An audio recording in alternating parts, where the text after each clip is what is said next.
ಆತ್ಮೀಯ ಸಹೋದರ ಸಹೋದರಿಯರೇ, ನಾವು ನಿಮಗಾಗಿ ಒಂದು ಸಂತೋಷದ ಸುದ್ದಿಯನ್ನು ತಂದಿದ್ದೇವೆ. ಜನವರಿ 1ರಿಂದ 2025 ಸಂಪೂರ್ಣ ವರ್ಷಕ್ಕೆ 365 ಟಾಪಿಕ್ಸ್ಗಳನ್ನು ಹಂಚಿಕೊಳ್ಳುತ್ತೇವೆ. ಪ್ರತಿದಿನ ಒಂದು ಟಾಪಿಕ್ ಮತ್ತು ಅದಕ್ಕೆ ಸಂಬಂಧಿಸಿದ ವಚನಗಳನ್ನು ಹಂಚಿಕೊಳ್ಳುತ್ತೇವೆ. ಇದನ್ನು ಕೇಳಿ ಧ್ಯಾನಿಸಿ ಆಶೀರ್ವಾದ ಹೊಂದಬೇಕೆಂದು ಪ್ರೋತ್ಸಾಹಿಸುತ್ತೇನೆ. ದಯವಿಟ್ಟು ಸಬ್ಸ್ಕ್ರೈಬ್ ಮಾಡಿ ನಿಮ್ಮ ಸ್ನೇಹಿತರೊಂದಿಗೆ ಹಂಚಿಕೊಳ್ಳಿ.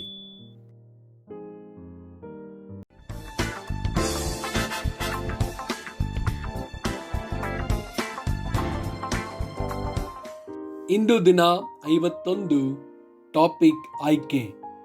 ಧರ್ಮೋಪದೇಶ ಕಾಂಡ 30 ವಚನ 19.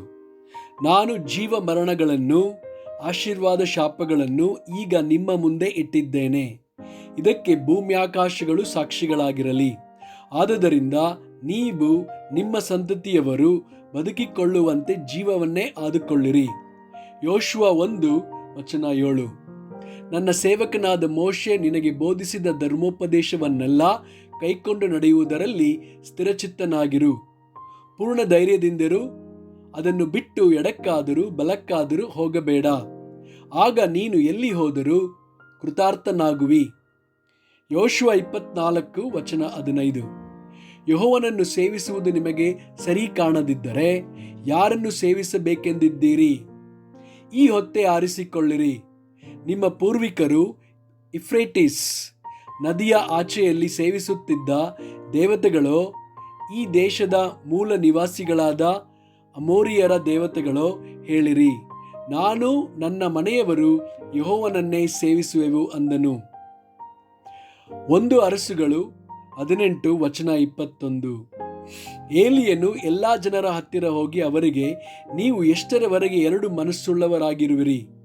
ಯೆಹೋವನು ದೇವರಾಗಿದ್ದರೆ ಆತನನ್ನೇ ಹಿಂಬಾಲಿಸಿರಿ, ಬಾಳನು ದೇವರಾಗಿದ್ದರೆ ಅವನನ್ನೇ ಹಿಂಬಾಲಿಸಿರಿ ಎಂದು ಹೇಳಿದನು. ಜನರು ಇದಕ್ಕೆ ಏನು ಉತ್ತರ ಕೊಡದೆ ಸುಮ್ಮನಿದ್ದರು. ಮತ್ತಾಯ 12 ವಚನ 30. ನನ್ನ ಪಕ್ಷ ಹಿಡಿಯದವನು ನನಗೆ ವಿರೋಧಿ, ನನ್ನ ಜೊತೆಯಲ್ಲಿ ಒಟ್ಟುಗೂಡಿಸದವನು ಚದರಿಸುವವನಾಗುತ್ತಾನೆ.